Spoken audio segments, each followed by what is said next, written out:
Why would banks use XRP instead of private or permissioned ledgers they already control? So they will use private permission ledgers that are interoperable with a mainnet. This is the analogy I give people.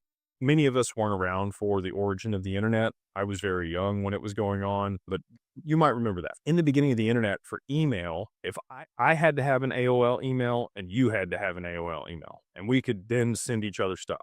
So it was the intranet, not the internet. Okay. So intra settlement is banks can send payments between branches, and they can do that with their own stablecoin. And it provides them 24/7, 365 liquidity to be able to make those transfers, satisfy client needs, do all that stuff. Awesome.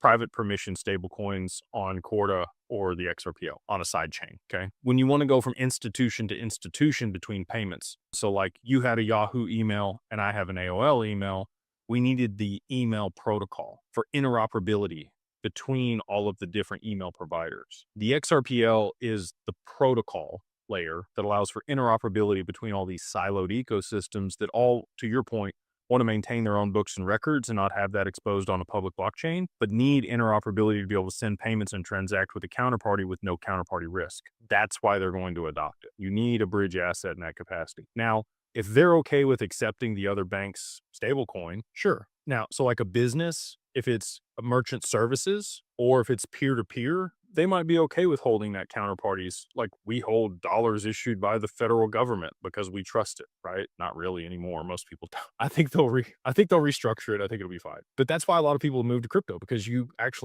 can look, okay, USDC audits this, Circle audits this, and I feel a warm and fuzzy. I feel like that they're a credible institution. They're not going to go anywhere. Ripple's same way, right? PayPal, same way. There's going to be all of these, merchant service providers and payment processors that issue stablecoins.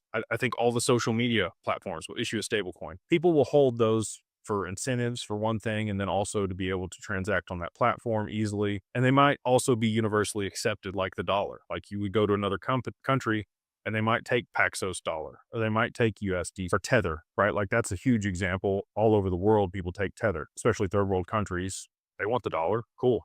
Tether sounds great. So peer-to-peer, I get you. Institutions are going to have a bridge between their siloed institutions or their siloed permissioned ecosystems, like you mentioned. And Corda provides that. And again, they don't have a native settlement token. They adopted XRP in that capacity a long time ago.